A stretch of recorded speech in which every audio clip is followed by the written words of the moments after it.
tantangan FSOG yang terbesar adalah emak-emak.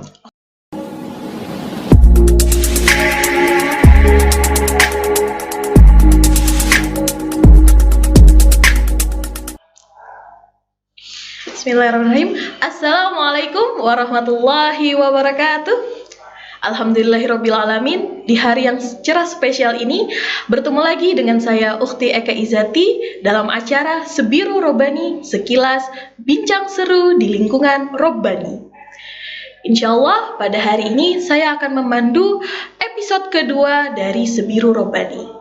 Alhamdulillah di episode kali ini kita kedatangan tamu yang spesial, yaitu Bapak Hendri Jayadi. Assalamualaikum Bapak. Waalaikumsalam warahmatullahi wabarakatuh. Bagaimana kabarnya hari ini Pak? Alhamdulillah baik. Alhamdulillah, terima kasih banyak Pak Hendri yang hari ini sudah meluangkan waktunya yang berharga untuk acara Sebiru Robbani pada hari ini.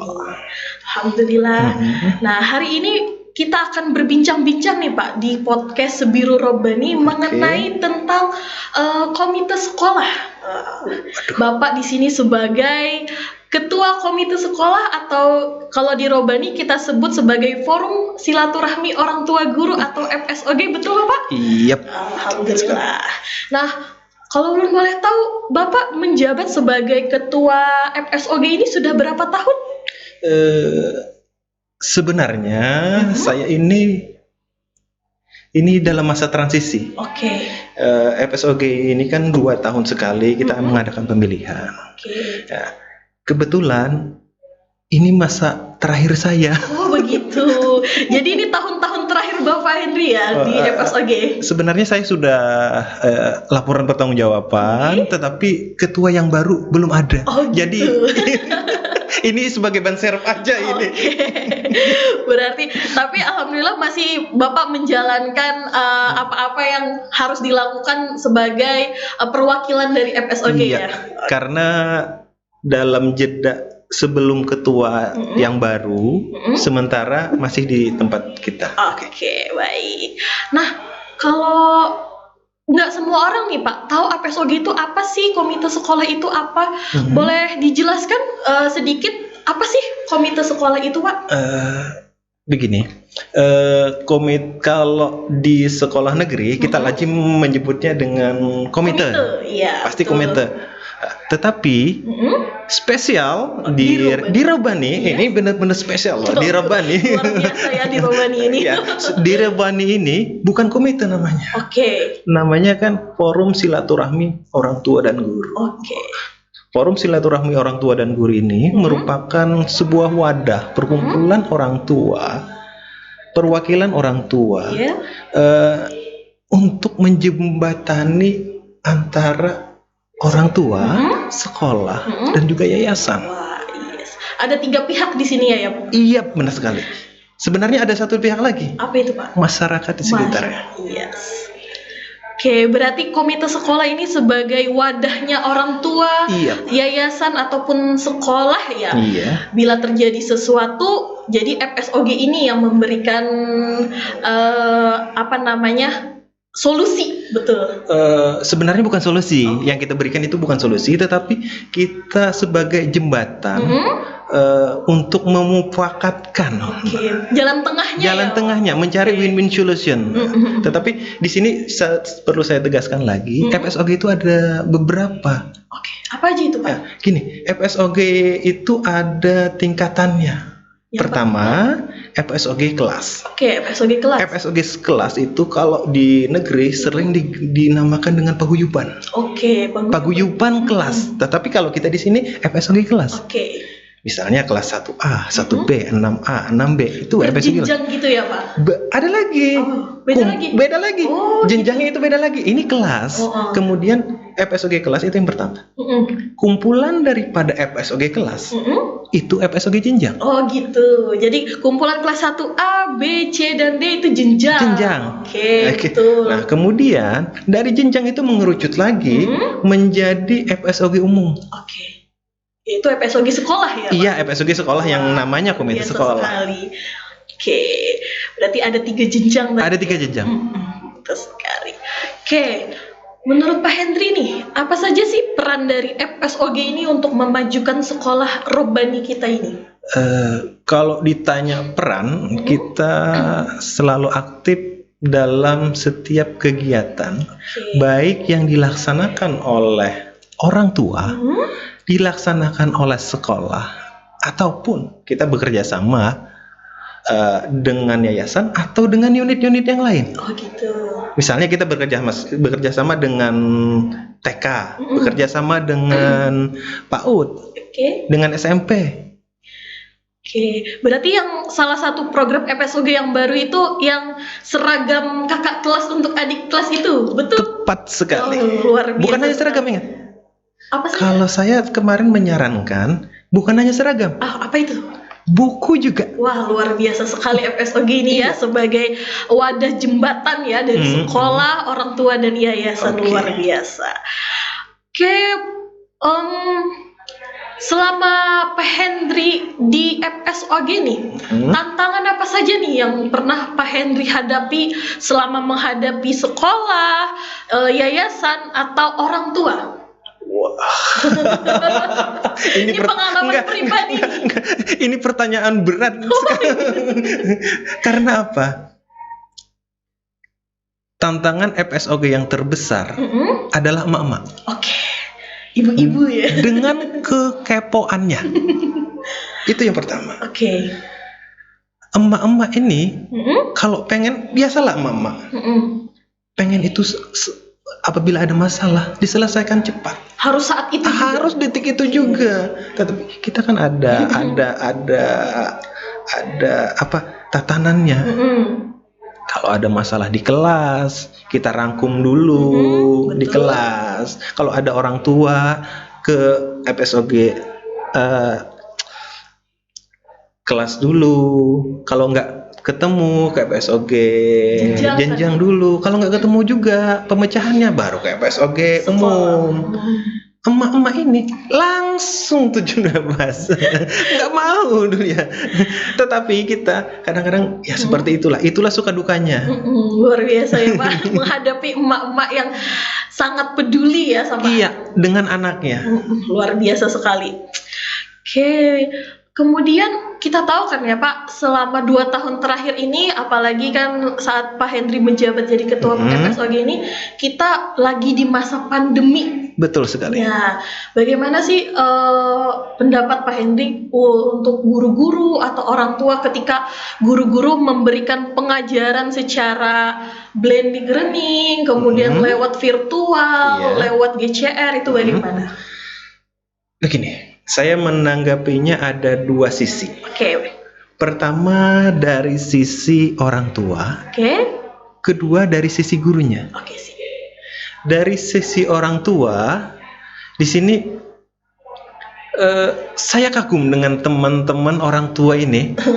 Mereka support. Kalau syukur ya kalau sekarang ada blended learning. Kalau dulu murni pure online kan ya. Pure online. Jadi orang tua itu dipaksa untuk dipaksa menjadi seorang guru. Iya betul. Guru di rumah. Guru di rumah. Minimal dia menjelaskan apa yang ada di media online, misalnya GC, kepada anaknya. Betul. Saya support sekali dengan mereka. Dan yang kedua, dengan guru. Saya juga kami dari FSOG mengucapkan sangat-sangat terima kasih dan penghargaan yang setinggi-tingginya kepada teman-teman guru-guru. Karena selain dia juga dengan kesibukannya sebagai orang tua di rumah, dia juga tetap konsisten di jalurnya sebagai seorang pendidik. Malah kadang-kadang kalau saya lihat banyak aja yang teman-teman yang orang tua dengan gendong anaknya tetap mengajarkan secara daring. Saya salut dengan teman-teman guru sama teman-teman orang tua. Di situasi pandemi ini, mutu anak, pendidikan anak masih terjaga walaupun miss-nya masih ada. Alhamdulillah sekali ya, guru-guru kita, orang tua juga saling beradaptasi dengan kondisi ya. Kondisi sekali. Bumi yang luar biasa, tiba-tiba anak-anak di sekolah yang harusnya belajar di sekolah tiba-tiba berubah jadi belajar di rumah. Iya, betul sekali. Iya, kalau saat ini alhamdulillah kondisi kita sudah membaik kan. Saat ini anak-anak juga sudah diperbolehkan, sudah diizinkan untuk mengikuti pembelajaran tatap muka. Iya, alhamdulillah. Dari FSOG sendiri gimana nih Pak dengan pengajaran guru-guru di SDIT Robani yang blended learning ini? Untuk yang blended learning ini sangat bagus. Alhamdulillah. Karena selain anak-anak juga, mereka tuh kalau yang dulu pure online itu satu arah, masih satu arah. Iya, tidak ada diskusinya. Tidak ada diskusinya. Ya. Kalau sekarang dengan blended learning, anak-anak itu melihat, oh itu temanku masih ada di sana. Oh. Betul. Contoh aja, kalau anak saya ikutan gini. Oh itu si Rapli ada di situ. Dia senyum itu teman saya katanya. Itu teman. Dia ngantuk, dia tidur. Dia bisa melihat. Kelihatan ya. Kalau dulu yang kelihatan cuma guru sama murid. Iya, betul sekali. Kalau sekarang teman-temannya kelihatan. Jadi itu pengobat untuk anak-anak yang ada di rumah. Dan syukur lagi anak-anak yang ada di sekolah. Alhamdulillah ya, sekarang sudah ada peningkatan ya, yang awalnya cuma satu arah, belajarnya cuma di rumah viewer, sekarang sudah ada ke sekolahnya juga. Alhamdulillah.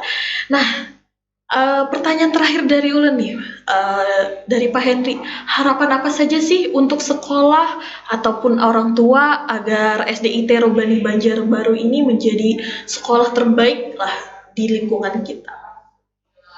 Kalau saya harapannya menjadi sekolah yang terbaik, kayaknya nggak mungkin. Karena Rabani ini sudah yang terbaik. Masya Allah, luar biasa sekali ya Pak. Betul. Kalau harapannya meningkat lagi, bukan hanya yang terbaik, tetapi best of the best. Mungkin bisa bukan di lingkungan Banjarbaru aja ya Pak, bahkan bisa ke provinsi atau Indonesia. Banyak loh teman, baik guru, baik murid yang di teman-teman kita yang di Robani ini yang sudah go internasional juga sudah ada. Luar biasa sekali ya. Itu bukan hanya dukungan dari semata dari orang tua, tetapi juga dari sekolah, dari yayasan yang support semuanya. Jadi semuanya itu bersinergi kita untuk memajukan Rabani. Luar biasa sekali ya Pak. Alhamdulillah, peran FSOG ini berarti sangat penting sekali ya Pak untuk memajukan sekolah kita pertama tadi sebagai jembatan. Iya. Luar biasa sekali. Lanjut nih Pak. Apa sih kegiatan-kegiatan dari FSOG ini? Yang sudah terlaksana ataupun yang belum terlaksana? Waduh. Kalau yang sudah terlaksana berarti di periode saya. Kalau yang belum terlaksana, itu saran saya kepada pengurus yang akan datang. Ada dua. Yang Anda yang sudah terlaksana. Yang sudah terlaksana. Kalau kegiatan-kegiatan kita yang sudah terlaksana itu banyak. Apa aja itu Pak? Ada beberapa kegiatan. Kegiatan itu ada yang dilaksanakan sebelum pandemi, ada yang dilaksanakan ketika pandemi. Itu beda. Gini, kegiatan yang dilaksanakan sebelum pandemi seperti parenting. Parenting. Seperti parenting, kemudian kajian kado, social charity, pemasangan, ikut kita berpartisipasi dengan teman yayasan itu memasang pelang-pelang rambu-rambu ini supaya para ortu itu jangan salah arah. Karena pernah ada kejadian loh, saling nyerempet itu mobil. Jadi kita saling bersinergi, banyak kegiatan kita. Bahkan kita juga membantu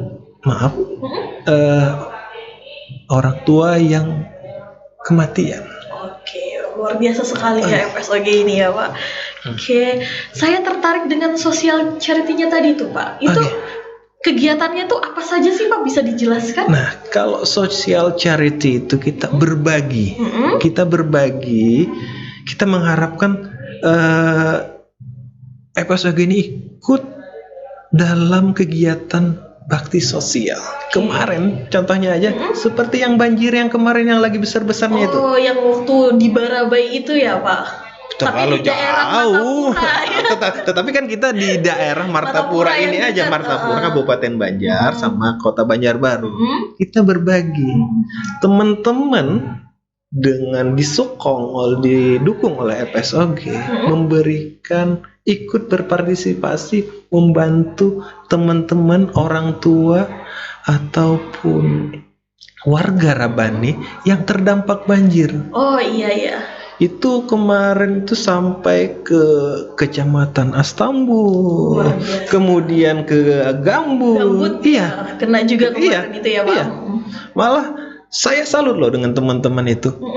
Mereka droppingnya langsung menyerahkan kepada yang bersangkutan. Betul.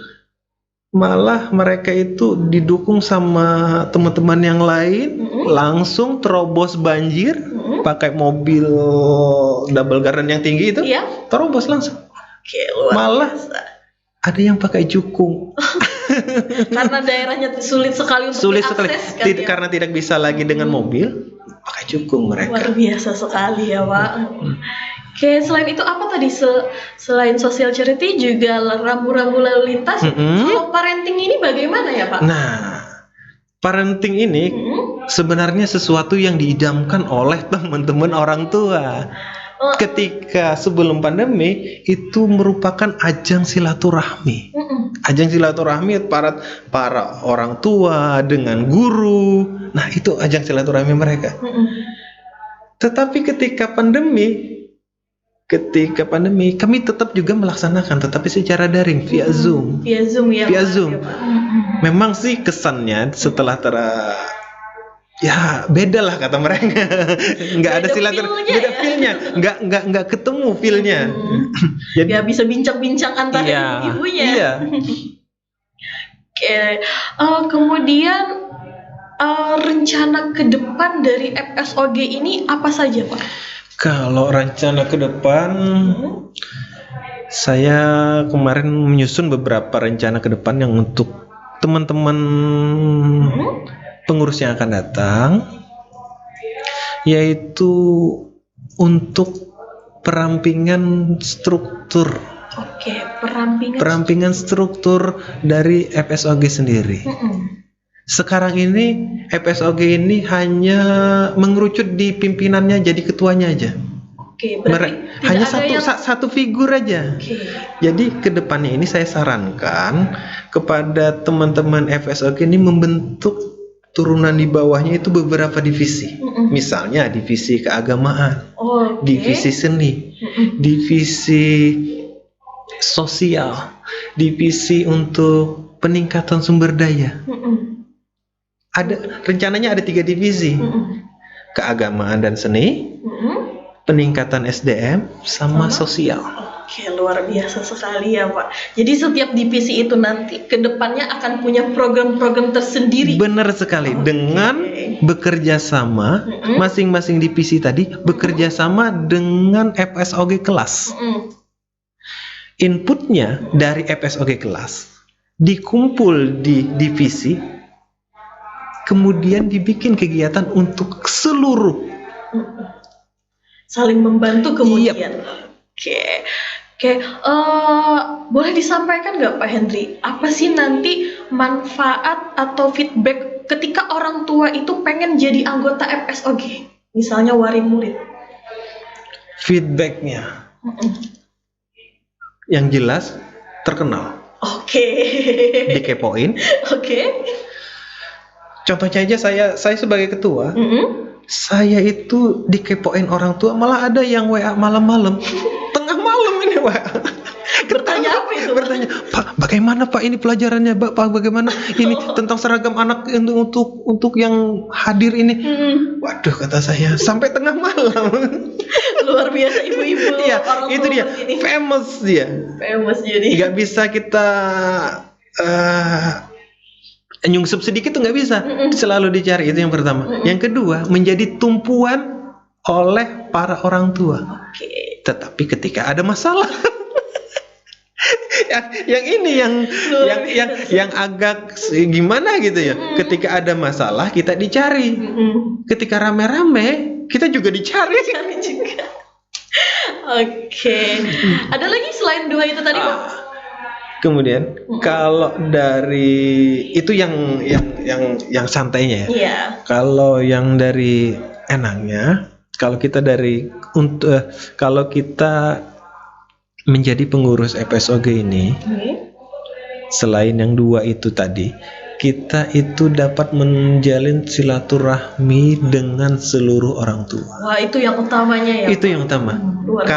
Kalau kita menjadi misalnya pengurus FSOG kelas, kita kenalnya itu cuma di kelas. Kelas aja. Kalau kita yang di jenjang aja yang kita kenal. Iya. Tetapi ketika kita menjadi pengurus FSOG umum, seluruh orang tua kenal kita. Berarti satu sekolah ya, Pak? Guru juga kenal. Guru termasuk dan yayasan. Dan yayasan pastinya itu dan kenal. Yayasan. Yang jelas.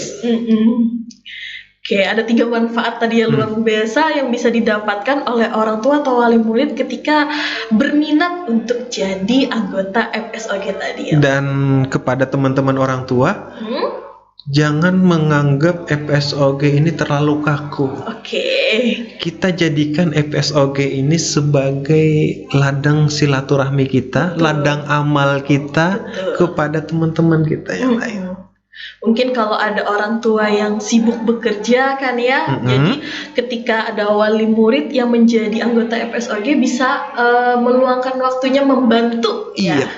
Ketika orang tua yang sibuk tadi untuk menyalurkan informasi dari sekolah atau dari guru-gurunya. Iya, ibaratnya kita FSOG ini sebagai jembatan informasi. Iya, betul.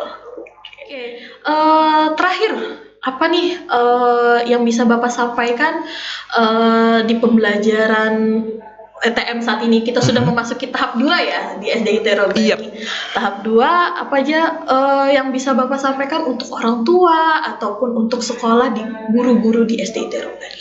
Oke. Khusus untuk pembelajaran tahap 2 ini kepada orang tua khususnya, kami dari FSOG berharap para teman-teman orang tua ini selalu mendukung apa yang menjadi kebijakan oleh pemerintah.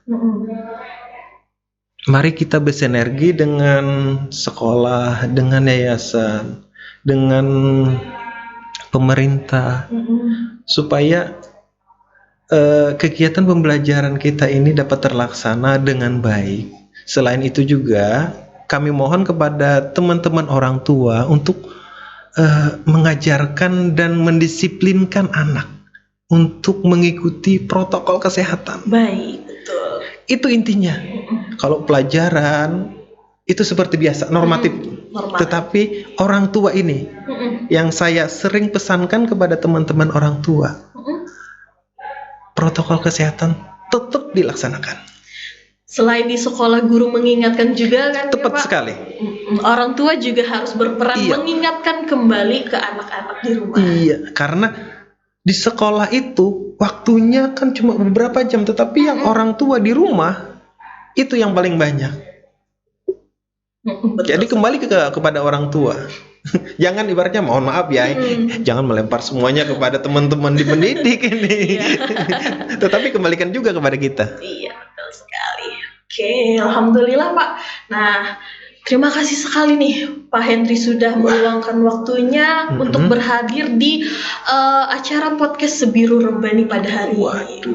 Itu tadi saja pertanyaan yang berkaitan dengan komite sekolah, gimana peran komite sekolah untuk memajukan SDIT Robani Banjarbaru. Oke, terakhir ulun ucapkan terima kasih banyak Pak. Terima kasih banyak karena Pak Henry sudah meluangkan waktunya. Kepada teman-teman semua, tetap stay untuk menunggu podcast selanjutnya di episode ketiga. Saya Uti Eka Izati yang memandu acara dari awal sampai akhir. Memohon maaf apabila ada kesalahan kata. Ulun akhiri, wassalamualaikum warahmatullahi wabarakatuh.